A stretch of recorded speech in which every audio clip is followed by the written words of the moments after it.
நாங்கள் கதை சொல்கிற விதம் உங்களுக்கு பிடிச்சிருந்தா சப்ஸ்கிரைப் பண்ணுங்கள், லைக் பண்ணுங்கள், கமெண்ட் பண்ணுங்கள், ஷேர் பண்ணுங்கள். அதுதான் எங்களை இன்னும் சிறப்பாக கதை சொல்ல வைக்கும். நன்றி.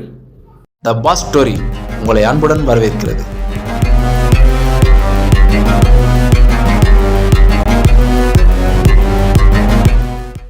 பேப்லோ பார்த்து ரகசியமா ஏற்பாடு செஞ்ச கடத்தல்காரர்கள் மீட்டிங் கொலம்பிய ராணுவத்துக்கு தெரிய வந்துருது. மீட்டிங் நடந்த பங்களாவில் நைட்டு 2 மணிக்கு ராணுவம் தாக்குதல் நடத்த பதில் தாக்குதல் நடத்தின பேப்லோவும் அவனோட கேங்கும் காடுகளில் புகுந்து தப்பிக்கிறாங்க. அங்கிருந்து ஒரு கார்ல ஏறி பேப்லோ, குஸ்டாவோ, பேப்லோவோட அண்ணன் ராபர்ட்டோவும் போறாங்க. ராபர்ட்டோ காலில் குண்டடிப்பட்டு ரத்த வெள்ளத்துல மயங்கி கிடக்கிறான். உடனே அவனை ஒரு ரகசிய இடத்துல வச்சு மருத்துவம் பார்த்து உயிரை காப்பாத்துறாங்க. பேப்லோக்கு தெளிவா புரியுது, இனிமே நாம உயிர் வாழணும்னா பதில் தாக்குதல் நடத்தி தான் ஆகணும். முதல் வேளையா இந்த தாக்குதலை ராணுவத்துக்கு தலைமையேற்று நடத்தின கர்னல் ஒருத்தரும், மீட்டிங் நடக்க போறத ராணுவத்துக்கு தகவல் கொடுத்த சின்ன கடத்தல்காரன் ஒருத்தனும் பேப்லோ ஸ்டைல்ல சித்திரவதைப்படுத்தி கொல்லப்படுறாங்க. ஆனா பேப்லோக்கு இது பத்தல. பெருசா ஏதாவது பண்ணணும்னு நினைக்கிறான். அடுத்து நாம அடிக்க போற அடியில கொலம்பியா அரசாங்கத்துக்கு ஒருத்தனை கூட அமெரிக்கா கையில ஒப்படைக்கணும்ன்ற எண்ணமே வரக்கூடாதுன்னு தீவிரமா யோசிக்கிறான். பொதுவா அமெரிக்கா அவங்களுக்கு தேவையான கடத்தல்காரர்கள் லிஸ்ட கொலம்பியா அரசாங்கத்துக்கிட்ட கொடுக்கும். அவங்க இராணுவத்துக்கிட்டையும் போலீஸ்கிட்டையும் கொடுப்பாங்க. உடனே கடத்தல்காரர்களை பிடிச்சு போலீஸ் கொலம்பியா கோர்ட்டில் ஒப்படைக்கும். கோர்ட்டு கடத்தல்காரர்களை அமெரிக்காவின் நாடு கடத்த உத்தரவு கொடுக்கும்.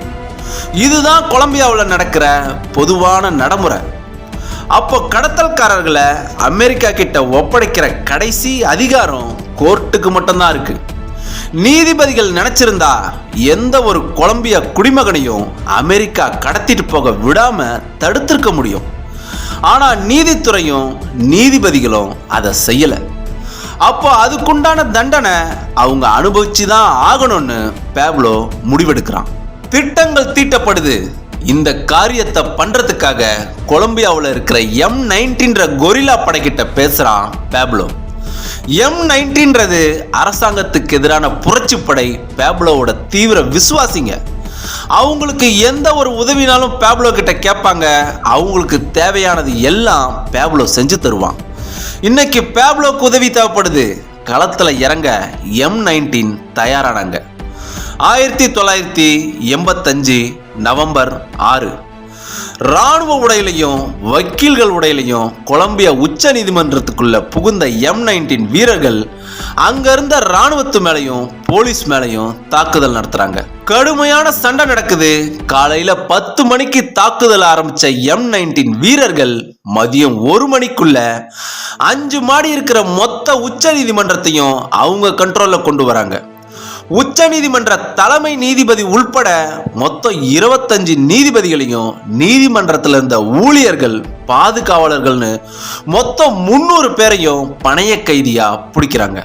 ஒரு நாட்டுல அரசாங்கத்தை விட ரொம்ப பவர்ஃபுல்லான அமைப்புனா அது உச்ச நீதிமன்றம் தான். அப்பேற்பட்ட உச்ச நீதிமன்றமே தாக்குதலுக்கு உள்ளாகி உச்ச நீதிமன்ற தலைமை நீதிபதி வரைக்கும் பிணைய கைதியா இருக்கிறது மிகப்பெரிய அவமானம். அப்படிப்பட்ட அவமானம் கொலம்பியாவுக்கு கிடைச்சது. M19 சார்பா அதோட தளபதி கொலம்பியா ரேடியோவில் பேசுறாரு. அவரு கேட்ட ஒரே கோரிக்கை என்னன்னா, எந்த ஒரு கொலம்பியா குடிமகனும் அமெரிக்காவுக்கு நாடு கடத்தப்படக்கூடாது. அமெரிக்க சிறையில சாகக்கூடாது. மரண தண்டனையா இருந்தாலும் சரி, அது கொலம்பியா மண்ணில் தான் நடக்கணும். அமெரிக்காவுக்கு மக்களை அனுப்புற சட்டங்களை உடனே கொலம்பியா ரத்து செய்யணும். இதுதான் கோரிக்கை. கொலம்பியா அதிபர் தலையில கை வச்சுட்டு உட்காந்துட்டாரு. பணம் கேட்டா கொடுத்துடலாம். சிறை கைதிகளை ரிலீஸ் பண்ண சொன்னா பண்ணிடலாம். ஏதாவது பதவி வேணுமா அதையும் தந்துடலாம். ஆனா அமெரிக்காவை எதிர்க்க சொன்னா எப்படி முடியும்?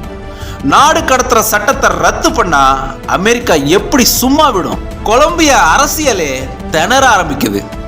M19 குறைஞ்சபட்சம் கொலம்பியா அதிபரை எங்க கிட்ட போன்ல பேச சொல்லுங்கன்னு கேக்குறாங்க. அதிபர் லைன்லயே வரல. உச்ச நீதிமன்ற தலைமை நீதிபதி அதிபர் கிட்ட பேச போன் பண்றாரு. அதிபர் போனையே எடுக்கல.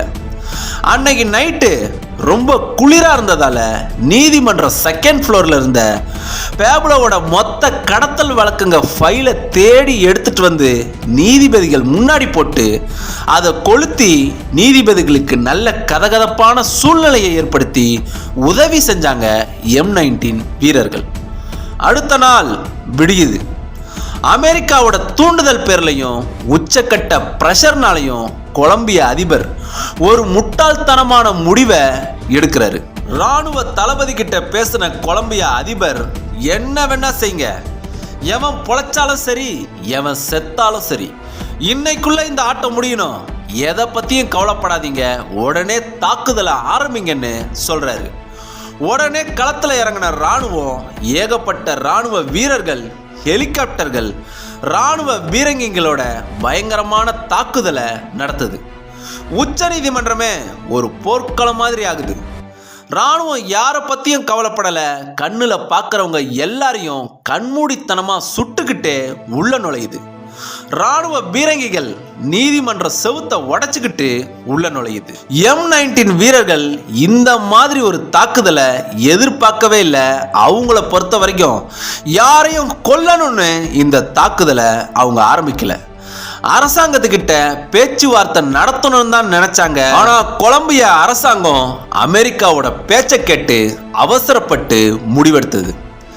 M19 வீரர்களும் ராணுவத்துக்கிட்ட சளைக்காம சண்டை போடுறாங்க. ஆனா ராணுவம் சைட்ல இருந்து கூட்டம் மாதிரி வீரர்கள் வந்து இறங்கிக்கிட்டே இருக்காங்க. கொஞ்சம் கொஞ்சமா உச்ச நீதிமன்ற கட்டடம் ராணுவ கட்டுப்பாட்டுல வருது. 5 மாடி கொண்ட நீதிமன்ற கட்டடத்துல 3 மாடி ராணுவம் கைப்பற்றுது. இன்னும் 2 மாடி தான் இருக்கு. அதையும் பிடிக்கிறதுக்கு ராணுவ வீரர்கள் தீவிரமா தாக்குதல் நடத்துறாங்க. கிட்டத்தட்ட இந்த தாக்குதல்லையே M19 வீரர்களும் ஏகப்பட்ட பொதுமக்களும் செத்துடுறாங்க. எப்படியும் நம்மளையும் ராணுவம் கொன்றோன்னு நினைச்ச M19 வீரர்கள் ஒரு கொடூரமான முடிவெடுக்கிறாங்க. ஒரு நாட்டோட தலையெழுத்தையே மாத்தி அமைக்கக்கூடிய நீதிபதிகளை கொல்ல முடிவெடுத்தாங்க. அவங்களோட கட்டுப்பாட்டில் இருந்த உச்ச நீதிமன்ற தலைமை நீதிபதி உள்பட மொத்தம் 13 நீதிபதிகளை உயிரோட நிக்க வச்சு பெட்ரோல் ஊத்தி கொளுத்தியும் சுட்டும் கொல்றாங்க. உச்ச நீதிமன்ற தலைமை நீதிபதின்றவர் கிட்டத்தட்ட ஒரு நாட்டோட ஜனாதிபதிக்கு ஈக்குவலானவர். அப்பேற்பட்டவரை அவரோட நீதிமன்றத்திலே வச்சு உயிரோட கொளுத்துனது உலகையே அதிர வச்சுது. இதுக்கு முக்கிய காரணம் கொலம்பியா அரசாங்கம் எடுத்த தவறான முடிவு தான். கொஞ்சம் பேச்சுவார்த்தை நடத்தியிருந்தா கண்டிப்பா இவ்வளவு பெரிய கொடூரம் நடந்திருக்காது. கொலம்பியாவுக்கு உலக அரங்குல இவ்வளவு பெரிய அவமானமும் ஏற்பட்டிருக்காது. ஆனா இப்போ எல்லாமே கைமீறி போயிருந்தது. மொத்த நீதிமன்ற கட்டடமும் ராணுவத்தோட கட்டுப்பாட்டில் வருது. M19 வீரர்கள் ஒருத்தர் கூட உயிரோட இல்ல, அத்தனை பேரும் செத்து கிடந்தாங்க. 13 நீதிபதிகள், 100க்கும் மேற்பட்ட உயிர் பலின்னு கொலம்பியாவின் மறக்க முடியாத துயரமான நாளா அன்றைய தினம் மாறுது. இந்த தாக்குதலுக்கு பிறகு கொலம்பியா நீதிமன்றங்களுக்கு நீதிபதிகள் வர்றதே இல்லை. பாதி பேர் லீவ்ல போனாங்க. மீதி பேர் வேலையை ராஜினாமா பண்ணிட்டு ஊர் பக்கம் போய் செட்டில் ஆகிட்டாங்க. கொலம்பியாவில் நீதிமன்றன்றதே ஒன்று இல்லாம ஆன மாதிரி ஆகுது. இதனால பேப்லோ நினைச்சது நடந்ததோ இல்லையோ, ஆனா போலீஸ்க்கு ரொம்ப சாதகமா மாறுது. அவங்கள கேள்வி கேட்க நீதிமன்றன்றதே இல்லைன்றதை சாதகமா பயன்படுத்திக்கிட்டு பணத்துக்காக அராஜகம் பண்ண ஆரம்பிச்சாங்க. எந்த கேள்வியும் இல்லாம யாரை வேணா கைது பண்றது, மிரட்டி பணம் புடுங்கிறது, லாக்அப்ல வச்சு அடிச்சு கொல்றது, ரோட்ல மக்கள் முன்னாடி வச்சு அப்பாவிங்களை சுட்டு மக்கள் கிட்ட பயத்தை ஏற்படுத்துறதுன்னு போலீஸோட அட்டூழியம் நாளுக்கு நாள் அதிகமாகுது. கொலம்பியா அரசாங்கம் போலீஸ் கிட்ட ஏதாவது கேள்வி கேட்டா செத்தவன் பேப்லோட ஆளு, கடத்தல்காரன்னு காரணம் சொல்றது. அந்த மாதிரி தான் ஒரு நாள் ஒரு சின்ன கிராமத்துக்குள்ள இரவு நேரத்துல புகுந்த போலீஸ் படை ஒன்று அந்த கிராமத்தையே சூறையாடி இளைஞர்களை சுட்டு கொன்னு பெண்களை கற்பழிச்சு பணத்தை பொருட்களை கொள்ளையடிச்சிட்டு போயிருது. அதுல தப்பிச்ச சில ஜனங்க நடந்த சம்பவங்களை நேரடியாவே பேப்லோ கிட்ட கண்ணீரோட சொல்றாங்க. அத்தனையும் கேட்ட பேப்லோ, போலீஸ் தான் மக்களுக்கு பாதுகாப்புன்னு இதுவரைக்கும் நினைச்சோம், ஆனா இப்போ போலீஸ் தான் மக்களோட முதல் எதிரியா இருக்கு. எதிரிக்கு பாடம் கற்றுக் கொடுக்கறது நம்மளோட கடமை. கடமையை செய்ய யார் யார் தயாரோ வாங்க, உங்களுக்கு நான் வழிகாட்டுறேன்னு சொல்றான். பேப்லோ படை ஒன்று உருவாகுது. ஆயுதங்கள் பெட்டி பெட்டியா இறக்கப்படுது. யார் எந்த ஆயுதம் வேணாலும் எடுத்துக்கலாம். ஒரு நாளைக்கு எத்தனை போலீஸ்காரனை கொல்றீங்களோ அவ்வளோ பணம்னு போஸ்டர் ஒட்டி அறிவிக்கப்படுது. இட்லி 5 ரூபா, தோசை 10 ரூபா, பொங்கல் 20 ரூபான்னு ஹோட்டல்ல தொங்குற போர்டு மாதிரி கான்ஸ்டேபிளை கொன்னா $500, ஏட்ட கொன்னா $1000, எஸ்ஐயை கொன்னா $2000, இன்ஸ்பெக்டரை கொன்னா $5000ன்னு போலீஸோட பதவிக்கு ஏற்ற மாதிரி லிஸ்ட்டை போட்டு மெத்தலின் முழுக்க விலைப்பட்டியலை தொங்க விடுறாங்க. எத்தனை போலீஸை கொன்னோன்னு கணக்கை கொடுத்துட்டு கையில் காசை வாங்கிட்டு போக ஆரம்பிச்சாங்க. இதுல முக்கியமான விஷயம் என்னன்னா, போலீஸை கொலை பண்ணி காசு வாங்குறதுல முக்கால்வாசி பேரு இதுவரைக்கும் எந்த தப்பும் செய்யாத சாதாரண ஜனங்க. போலீஸோட அட்டூழியம் தாங்க முடியாம போராட நினைச்சவங்களுக்கு பேப்லோ ஆயுதங்கள் கொடுத்து கூலியும் கொடுத்து புரட்சிக்காரர்களா மாத்தி விட்டுட்டான். கொலம்பியா முழுக்க அங்கங்க பிணங்களா நிறைஞ்சு கிடக்குது. அரசாங்கன்றது ஒன்று இருக்குதான்றதே கேள்விக்குறியாகுது.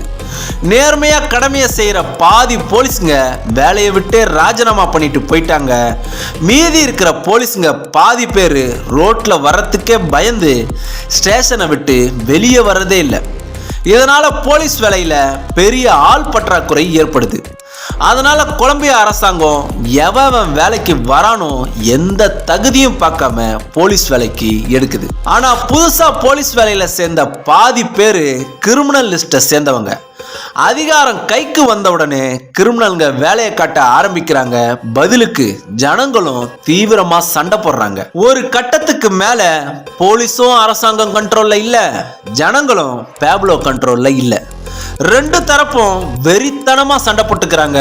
ஒவ்வொரு நாளும் நூற்றுக்கணக்கானவங்க சாகுறாங்க. இதுக்கு நடுவுல பேப்லோ மேல பல இடங்கள்ல தாக்குதல் நடக்குது. ஒவ்வொரு முறையும் ராணுவம் பேப்லோ இருக்கிற இடத்த சுத்தி வளைச்சு தாக்குதல் நடத்துது.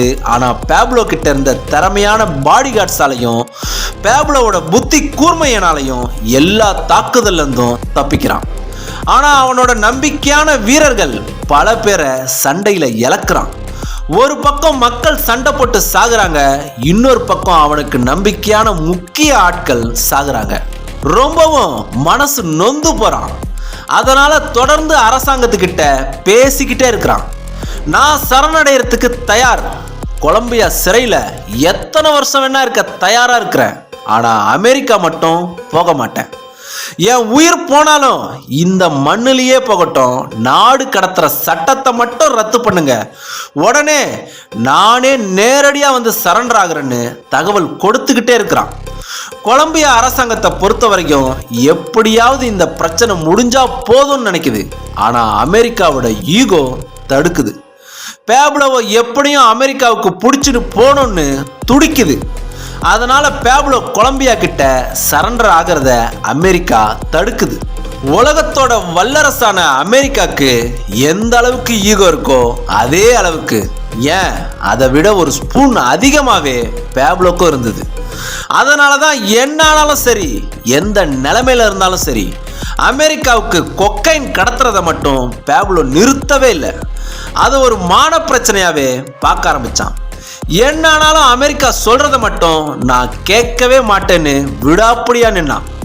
அந்த ஈகோ தான் அமெரிக்காவுக்கும் பேப்லோ மேல வெறிய ஏத்திக்கிட்டே இருந்தது. ஒரு கட்டத்துக்கு மேல அமெரிக்காவால் பொறுக்கவே முடியாம அதோட குள்ளநெறி தனத்தை காட்ட ஆரம்பிக்குது. கொலம்பியால இருக்கிற மற்ற கடத்தல்காரங்க கிட்ட ரகசியமா பேச ஆரம்பிக்குது. உங்க மேல இருக்கிற எல்லா கேஸையும் வாபஸ் வாங்கிடுறோம், பேப்லோவை பிடிக்கிறதுக்கு மட்டும் உதவி பண்ணா போதும்னு சொல்லி வலை வீச ஆரம்பிக்குது. அந்த வலையில சில கடத்தல்காரங்க விழ ஆரம்பிக்கிறாங்க.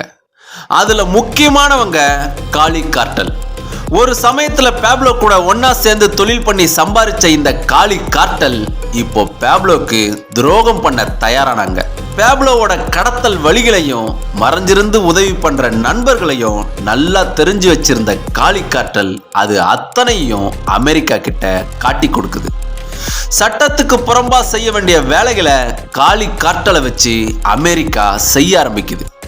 அதுல முக்கியமானது மெத்தலின் நகர்ல இருக்கிற பேப்லோவோட ஆடம்பர பங்களாவில் காளி கார்ட்டல் ஆளுங்களால குண்டு வீசப்படுது. இதுல பங்களா ரொம்ப பெரிய சேதாரம் ஆகுது. பங்களாவில் இருந்த பேப்லோவோட அம்மா அதிர்ஷ்டவசமா உயிர் தப்பிக்கிறாங்க. அவன் வீட்டுல குண்டு வெடிச்சது தெரிஞ்ச உடனே நேரடியா வீட்டுக்கு வந்த பேப்லோ செதறி போன அவனோட வீட்டையும் இரத்த காயங்களோட தப்பிச்ச அவங்க அம்மாவையும் பார்த்து கண்ணு செவக்க அவனோட நண்பன் குஸ்டாவோ கிட்ட கோபமா பேசுறான். குஸ்டாவோ, இந்த சம்பவத்துக்கு யார் யார் காரணம்னு இன்னைக்கு நைட்டுக்குள்ள எனக்கு தெரியணும். சில மணி நேரங்கள்ல காரணமானவங்க லிஸ்ட் பேப்லோ டேபிளுக்கு வருது. அதுல பேரு காளி கார்ட்டல், ரெண்டாவது அமெரிக்கா, மூணாவது டாஸ் கொலம்பியாவோட மத்திய பாதுகாப்பு அமைப்பு, இந்தியாவில் இருக்கிற சிபிஐ மாதிரி.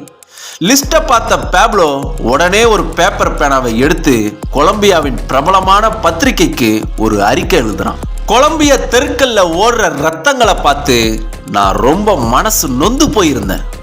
இந்த வன்முறையெல்லாம் நிறுத்திட்டு அரசாங்கத்துக்கிட்ட சரண்டராக முயற்சி பண்ணிக்கிட்டு இருந்தேன். ஆனா என்னோட எதிரிகளும் நம்முடைய அரசாங்கமும் என்னை திரும்ப திரும்ப வன்முறை பாதைக்கு அழைக்குது. அவங்களோட விருப்பம் எதுவோ அப்படியே ஆகட்டும். ரத்தத்துக்கு ரத்தம், பழிக்கு பழி, குண்டு வெடிப்புக்கு குண்டு வெடிப்பு. பேப்லோவோட அறிக்கை அடுத்த நாள் பத்திரிகையில் வருது. உதவின்னு வர்றவங்களுக்கு அவங்க கேட்கறத விட அதிகமாக கொடுக்கறது தான் பேப்லோவோட பழக்கம். அமைதியை விரும்பின பேப்லோ கிட்ட அவனோட எதிரிங்க வன்முறையை கேட்டுட்டாங்க.